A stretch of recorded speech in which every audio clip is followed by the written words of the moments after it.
কাজে বন্ধু যেন হয় আখিরাতের সাথী। বন্ধু হবে কিসের সাথী? বন্ধু হবে আখিরাতের সাথী, বন্ধু হবে জান্নাতের সাথী, বন্ধু হবে নেক কাজের সাথী। ঠিক আছে ইনশাআল্লাহ? নেক কাজের।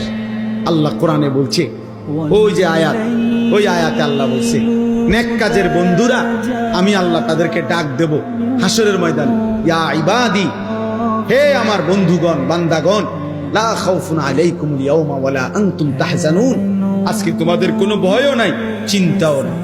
এরপরে আল্লাহ বলবে উদখুলুল জান্নাতা আনতুম ওয়া আজওয়াজুকুম তুহবারুন। বাহ!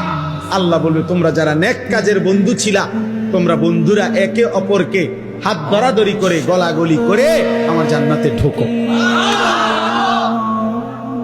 খোদার কসম, এটা কোরআন শরীফ। হ্যাঁ, এমনকি এই আয়াতের তাফসিরে আছে যে স্বামী স্ত্রী তারাও মূলত বন্ধু।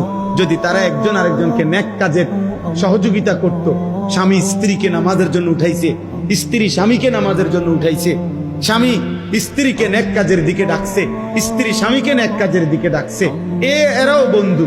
আল্লাহ তাআলা বলবেন এই স্বামী স্ত্রী তোমরাও খুশি খুশি গলাগলি করে হাত ধরাধরি করে তোমরা জান্নাতে ঢোকো।